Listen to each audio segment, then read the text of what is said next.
Hello दोस्तों, कैसे हो? Good afternoon. ठीक हैं सभी? तो हम आज से कल का वीडियो आपने देखा हो कि अब लगातार क्लासें चलेंगी। टाइम शेड्यूल आपको पता चल गया। 4 बजे हिस्ट्री और 6 बजे पॉलिटिकल साइंस और शाम को 7 साढ़े 7 बजे एसएसटी। फिर मैंने बताया था अगर आपको कोई प्रॉब्लम है इस टाइम टेबल से तो आप मैसेज कीजिए कमेंट सेक्शन में जाके, उसके हिसाब से अरेंज करेंगे। चलो हम अब डायरेक्ट क्लास पे आते हैं। हिस्ट्री में हमने 2 चैप्टर कंप्लीट कर लिया था, एक सभ्यता वाला और दूसरा आरंभिक राज्य और राजा। वो चैप्टर कंप्लीट कर लिया था। तो उसमें भी हमने पढ़ा था 600 ईसा पूर्व से 600 ईस्वी तक। तो उस चैप्टर में हमने क्या पढ़ा था? राजनीतिक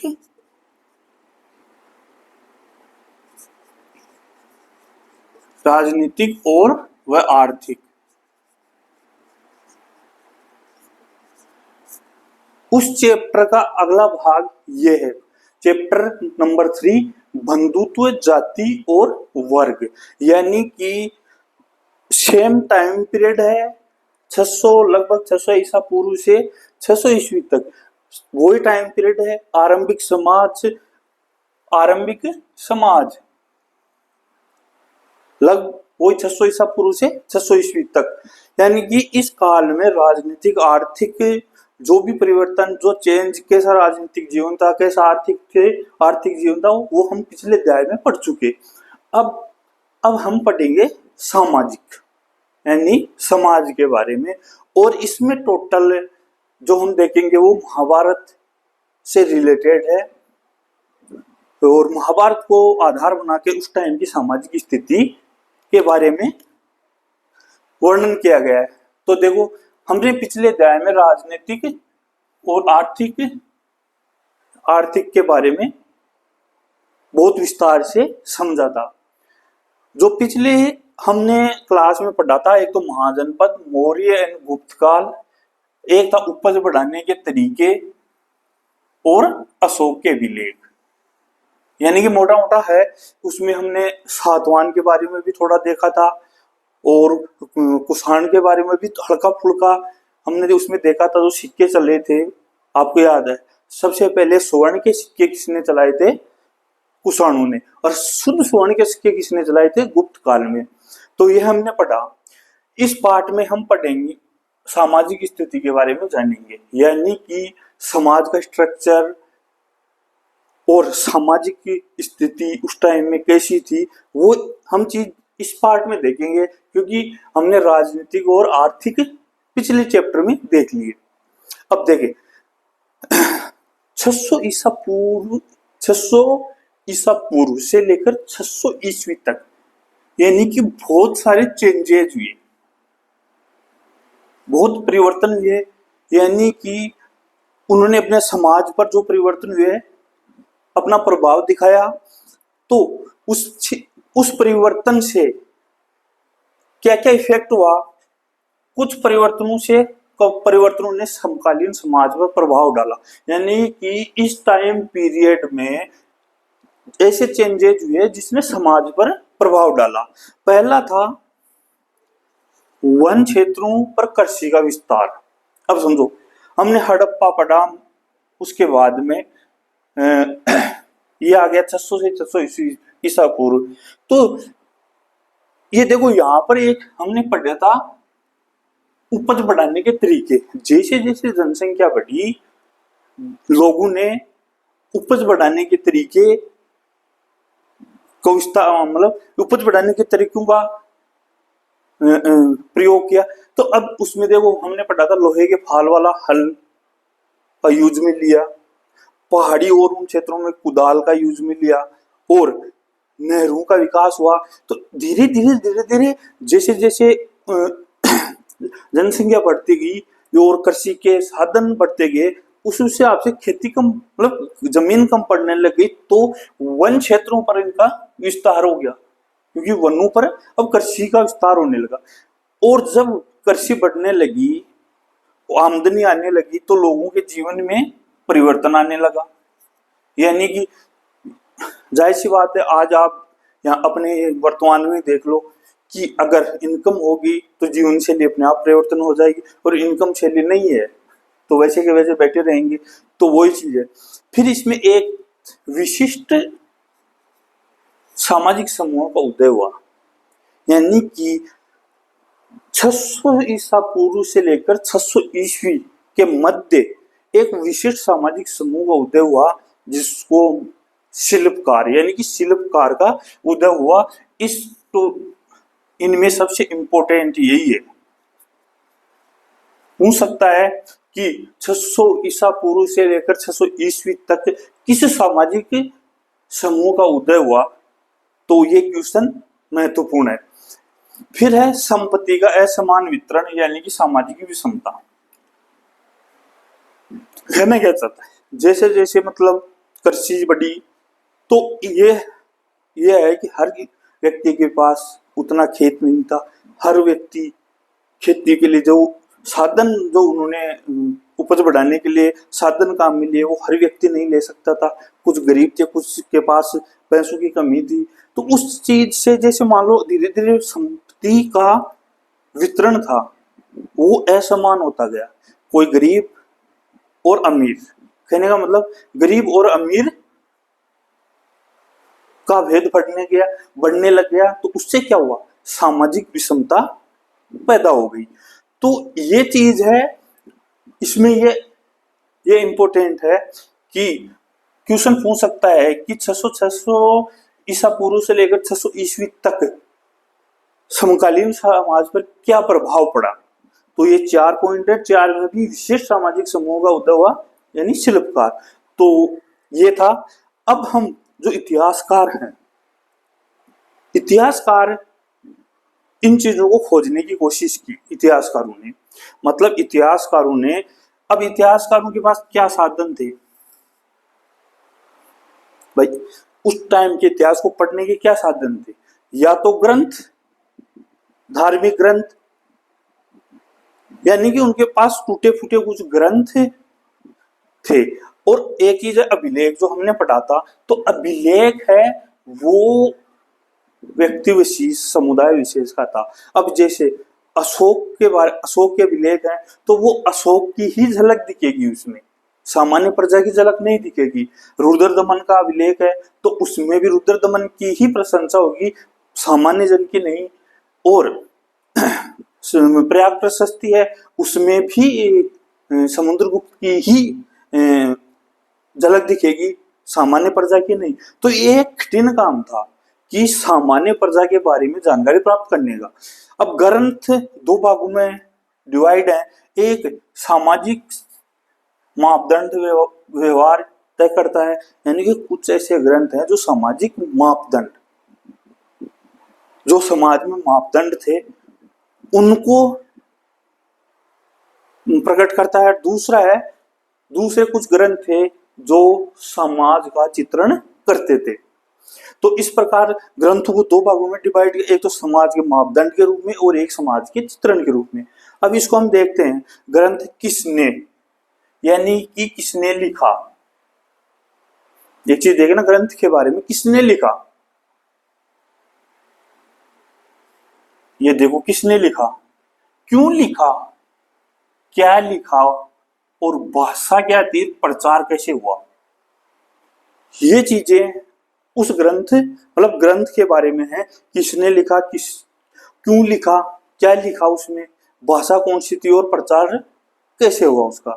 अब यह ग्रंथ जो मिले हैं वो विशेष दृष्टिकोण, यानी कि जो ग्रंथ थे, जो हमें ग्रंथ प्राप्त हुए हैं, वो विशेष दृष्टिकोण, यानी कि विशेष दृष्टिकोण मतलब समुदाय विशेष, यानी कि ये भी सामान्य प्रजा के बारे में इतनी ज्यादा जानकारी हमें नहीं प्रदान करते। क्यों? क्योंकि ये भी किसी विशिष्ट समुदाय विशेष के लिए ही लिखे गए थे। तो यहां तक क्लियर। यहाँ में ये महत्वपूर्ण है, सबसे महत्वपूर्ण अभिलेखों के बारे में देखना है। अभिनायकों कुछ के बारे में, जो अभिनायक राजा ये होते थे, या फिर जो धार्मिक मतलब जो ब्राह्मण, जो बहुत बड़े विद्वान, तो उनके बारे में था। आम जनता के बारे में इस पर जानकारी नहीं मिलती है। अब आते हैं हम मेन टॉपिक। ये था अपना जो प्रस्तावना होती है, चैप्टर में भी दे रखी है, और ये प्रस्तावना हमने तैयार कर ली बड़े क्वेश्चन की। अब देखते हैं उपमहाद्वीप में, उपमहाद्वीप का सबसे समृद्ध ग्रंथ, यानी कि विश्व का सबसे बड़ा ग्रंथ, सबसे समृद्ध ग्रंथ उपमहाद्वीप, यानी कि जो भारत, या उस टाइम में जैसे भारत, पाकिस्तान, श्रीलंका, यानी कि कहाँ तक, जहां तक राज्य थे उस पूरे भूभाग में सबसे समृद्ध ग्रंथ था कौन सा? महाभारत। तो हम इस चैप्टर में महाभारत के माध्यम से समाज की सामाजिक स्थिति, व्यवहार आदि का अध्ययन करेंगे। लेकिन सबसे पहले हम कुछ जानकारी महाभारत के बारे में जानते हैं। महाभारत हमने सबने देखी है, बच्चा बच्चा जानता है कि महाभारत की स्टोरी क्या थी। तो हम मेन चीजों पर देखें। महाभारत जो ग्रंथ था उसका पहले नाम क्या था? जय संहिता। यानी कि महाभारत ग्रंथ का शुरुआत में नाम था जय संहिता। क्लियर? और उसमें कुल पर्व कितने थे? 18। यानी कि ये मान लो कि अपने बुक में चैप्टर कितने होते हैं, जैसे किसी में 10, किसी में 20, उसी प्रकार से कुल पर्व 18 थे। ये क्वेश्चन पूछ सकता है ऑब्जेक्टिव में कि महाभारत में कुल कितने पर्व थे। तो पर्व मतलब ये समझ लो, पाठ समझ लो आप। पाठ उदाहरण के लिए जैसे मान लो अपने 6 पाठ यानी कि 6 पर्व हो गए, 10 पाठ यानी कि हम मान ले 10 पर्व, तो उस हिसाब से 18 पर्व थे। और सबसे इंपॉर्टेंट जो पर्व था वो था छठवां। क्यों इंपॉर्टेंट था? छठवें पर्व को भीष्म पर्व कहा जाता है। क्या कहा जाता है? भीष्म पर्व। यानी कि जो भागवत गीता है, जो भागवत गीता है वो छठे पर्व, जिसको भीष्म पर्व कहा जाता है, इसीलिए सबसे महत्वपूर्ण है। जो श्री कृष्ण ने अर्जुन को उपदेश दिए थे वो इस छठे पर्व भीष्म पर्व में है, और उसे भागवत गीता उसी में है। तो ध्यान रखना, कभी डायरेक्ट क्वेश्चन पूछ ले कि भागवत गीता किस पर्व में है, तो छठे पर्व में। छठे पर्व को क्या बोला जाता है? भीष्म पर्व। कुल पर्व कितने थे? 18। और महाभारत का सब पुराना नाम या प्राचीन नाम क्या था? जय संहिता। तो यहां तक क्लियर। अब हम देखते हैं कि जो मूल महाभारत थी, हम सब जानते हैं कि वेदव्यास जी ने इसकी रचना की थी। कुछ जगह ये आता है कि पहले से ही, वेदव्यास से पहले ही जो भाट थे उन्होंने इसकी रचना आरंभ की थी, लेकिन ऑथेंटिक तौर पे हम वेदव्यास जी को मानते हैं। तो जब वेदव्यास जी ने इसकी रचना की तो मूल महाभारत में 8800 यानी 8800 श्लोक थे। जब जय संहिता में, कहने का मतलब ये मान ले कि जय संहिता में 8800 श्लोक थे। फिर इतने, अब हम देखते हैं कि 500 ईसा पूर्व से लेकर 500 ईस्वी तक, तो ऑथेंटिक ये है इसमें, जैसे कोई यहाँ 400 भी आ जाता है, 400 ईसा पूर्व से 400 ईस्वी, लेकिन अपनी बुक में दे रखा 500 ईसा पूर्व से 500 ईस्वी तक। यानी कि विद्वानों का मतभेद है, इसमें अलग अलग मत है, लेकिन 1000 वर्ष यानी कि 400 आता है, और इधर भी 400 तो भी 1000 है, 500 ईसा पूर्व है और 500 ईस्वी है तो भी 1000 वर्ष। इन 1000 वर्षों में महाभारत का विस्तार हुआ, और उसमें श्लोकों की संख्या कितनी हो गई वर्तमान में? 1 लाख। यानी कि मूल महाभारत जो जय संहिता थी उसमें कितने थे? 8800 श्लोक, और वर्तमान में या 5000 ईसा पूर्व से 5000 ईस्वी के मध्य 1000 वर्षों में 1 लाख श्लोक हो गए।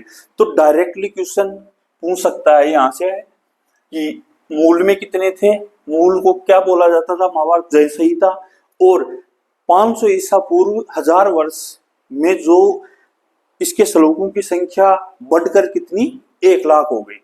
तो ये है, हमें यहाँ बारीक बारीक चीजों पर ध्यान रखना होगा ये, क्योंकि ये क्वेश्चन ऑब्जेक्टिव हमें एक भी ऐसा पॉइंट नहीं छोड़ना जहां मतलब क्वेश्चन मिस हो। ओके, ये हो गया महाभारत के बारे में मतलब डिटेल।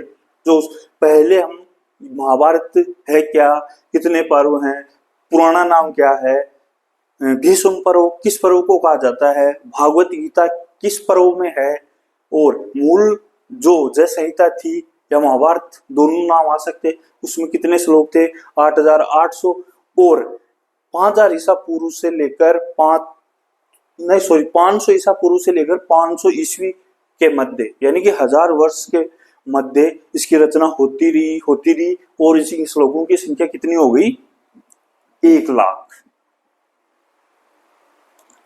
तो फिर है वर्तमान में इनकी संख्या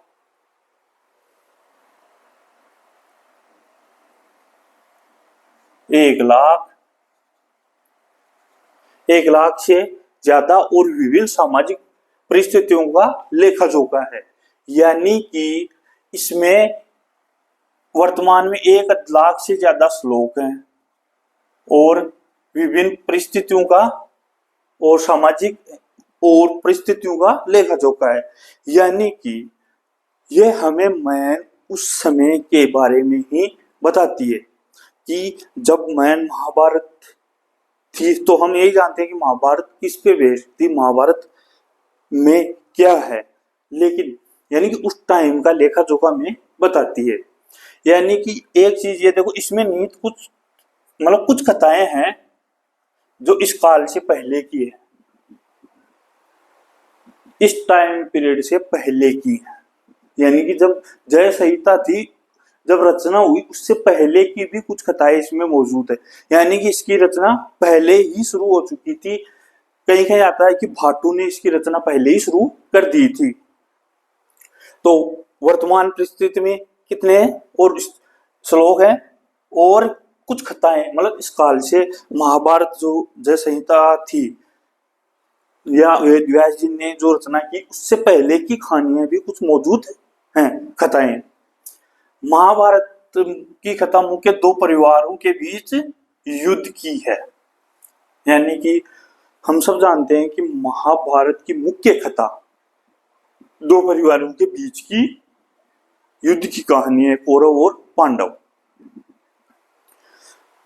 समझ में आया बच्चों कि 2 परिवारों के बीच की कहानी है, कौरव और पांडव। कुछ भागों में सामाजिक समुदाय के आचार व्यवहार का भी चित्रण है। यानी कि मैन ये समझो डिफरेंट, पहला तो ये है कि ये 2 परिवारों के बीच की युद्ध की कहानी है, ज्यादा फोकस इस पे। लेकिन कुछ भाग यानी कि कुछ पर्व मान लो या कुछ सब टाइटल या सब भाग, तो उनमें सामाजिक समुदायों के आचार और व्यवहार का चित्रण भी मिलता है। जैसे मान लो इसमें युधिष्ठिर को मान लो कि उसका मतलब सामाजिक चित्रण, या फिर और कुछ, यानी कि थोड़ा सा इसमें सामाजिक समुदायों के आचार विचारों का चित्रण किया गया है। फिर है हमारा मेन टॉपिक, ये था थोड़ा सा इंट्रोडक्शन महाभारत के बारे में। इसमें अगर सीधा सीधा क्वेश्चन पूछेगा तो ये है, और बाकी जय संहिता 18 पर्व, 6ठा पर्व मैंने भीष्म पर्व, ये छोटे छोटे क्वेश्चन है, इसके बाहर से कुछ नहीं आएगा। अगर आएगा ऑब्जेक्टिव तो यहां तक। अब है एक महाभारत का समालोचना संस्करण। हमारा पहला टॉपिक है महाभारत का समालोचनात्मक चित्रण। यानी कि समालोचनात्मक क्या है, मतलब आलोचना, इसमें आलोचना आ रहा है। लेकिन समालोचना का अर्थ है दोस्तों कि जो इसकी अच्छा नेगेटिव चीजों को क्या बोलते हैं, आलोचना, और पॉजिटिव चीजों की प्रशंसा। तो इसमें क्या है, समालोचना का मतलब हो गया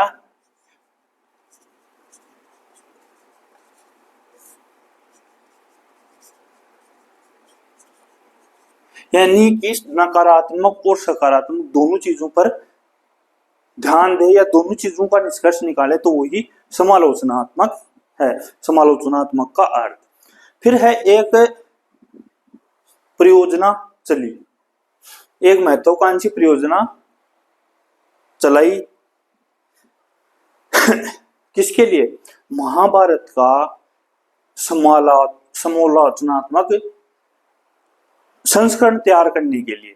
यानी कि महाभारत में जो श्लोक 1,000 श्लोक से ज्यादा हैं, तो इनकी मतलब समालोचनात्मक संस्करण तैयार करना। अब महाभारत है तो एक चीज देखना, महाभारत के 2 पार्ट हैं।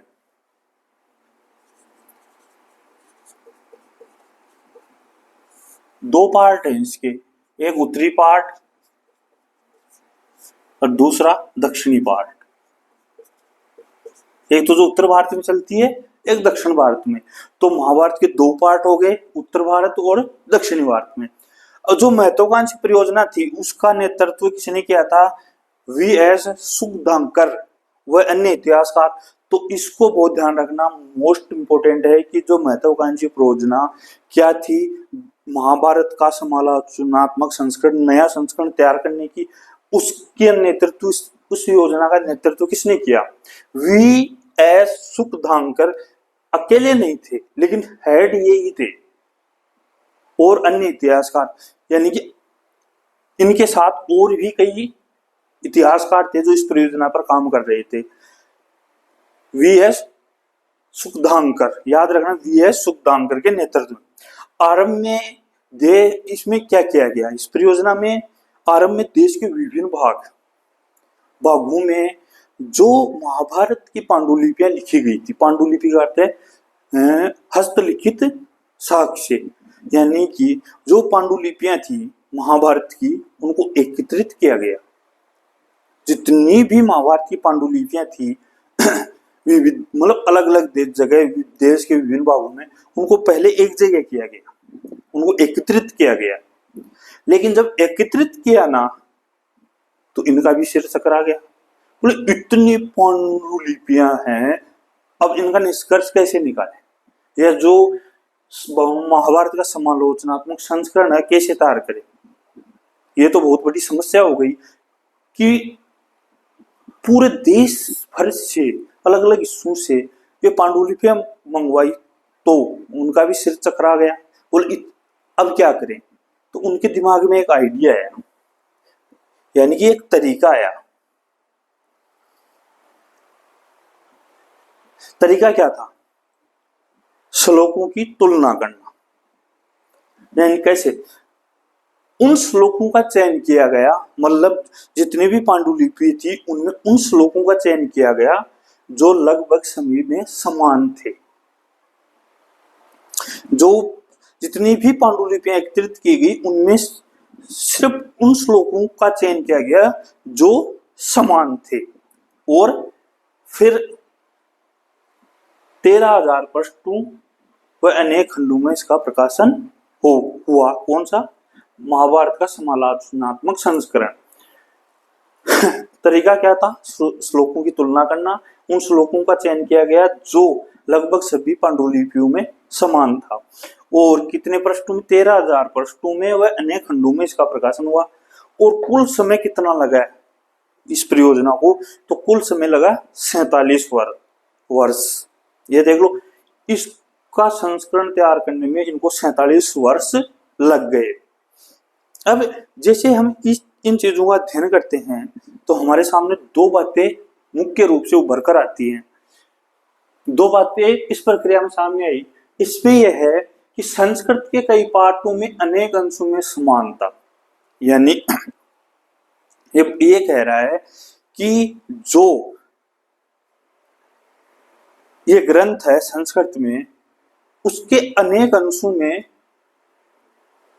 कई पाठों में अनेक अंशों में समानता है। कैसे, कि उत्तर में कश्मीर व नेपाल से लेकर दक्षिण में केरल और तमिलनाडु तक का अध्ययन करें संस्कृत में जंतु का, तो कई अंश इसमें सेम है, समान है।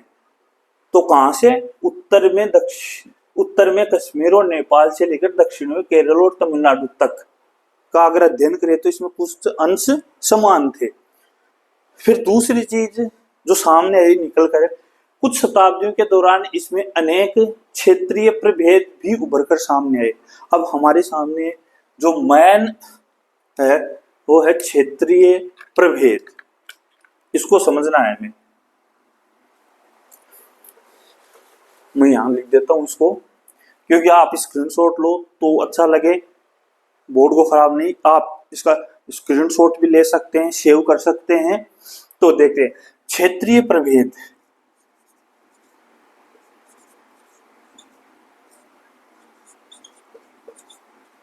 इसको समझना, क्षेत्र का मतलब होता है स्थानीय।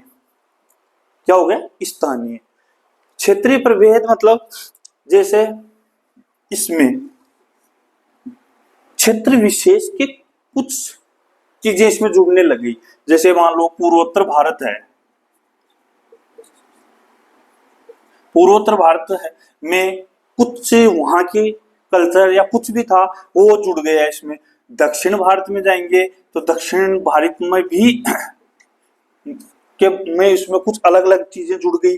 उत्तर में जाएंगे तो उत्तर में भी इसकी कुछ अलग अलग चीजें जुड़ गई। दक्षिण में जाएंगे तो दक्षिण में भी, यानी कि क्षेत्र विशेष के अनुसार इसमें कुछ अंश जुड़ते चले गए। यही क्या है? क्षेत्रीय प्रभेद। यानी कि क्षेत्र विशेष यानी कालखंड के अनुसार क्षेत्र विशेष के कुछ प्रभेद, यानी क्षेत्र विशेष या स्थानीय स्तर पर भी कुछ इनमें जुड़ता गया। मूल कथा सेम है, लेकिन क्या है कि भाषा का चक्कर हो गया। वही चीज है, इसमें किसी थोड़ी स्थानीय लैंग्वेज का प्रयोग कर लिया गया, स्थानीय भाषा का प्रयोग कर लिया। जैसे पूर्वोत्तर में जाएंगे तो पूर्वोत्तर में उस जगह की झलक मिलेगी, दक्षिण में जाएंगे दक्षिण की झलक मिलेगी, उत्तर में जाएंगे उत्तर की झलक मिलेगी। तो इस कारण क्षेत्रीय प्रभेद की उभर कर सामने आए, यानी कि अलग अलग जगह पर बात सेम वही है, लेकिन इसमें कुछ क्षेत्र विशेष का प्रभाव पड़ने लग गया। जैसे मान लो उदाहरण के लिए जयपुर और बीकानेर।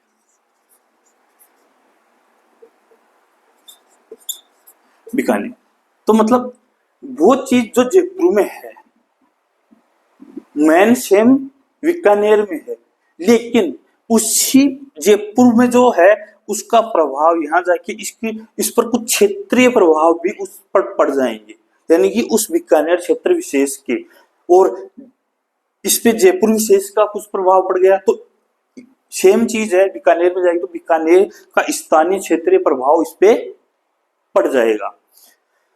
तो समझ में आया दोस्तों? कोई प्रॉब्लम हो तो कमेंट सेक्शन में जाकर कमेंट कर देना। अपनी क्लासें कंटिन्यू फिक्स 4 बजे यूट्यूब चैनल पर अपलोड कर दी जाएगी, फिक्स 4 बजे, और हिस्ट्री की 4 बजे, और इसकी पॉलिटिकल साइंस की 6 बजे, एसएसटी की 7 साढ़े 7 बजे अपलोड कर दी जाएगी। किसी को कोई प्रॉब्लम हो, किसी भाई बहन को कोई प्रॉब्लम हो, इवन ये तो कंपटीशन वाले भी भाई बहन देख सकते हैं जो कंपटीशन की तैयारी कर रहे हैं, क्योंकि ये मैटर सेम है। तो आप अच्छे से अध्ययन करना, नोट्स भी मिलेंगे, और इसके अलावा आप चैनल को ज्वाइन कीजिए, फिर नोट्स भी मिलेंगे, फिर शॉर्ट नोट्स भी मिलेंगे, जो मतलब एग्जाम के पास में जाके रिवीजन कर सको। दो नोट्स के 2 कैटेगरी होगी, शॉर्ट और लॉन्ग।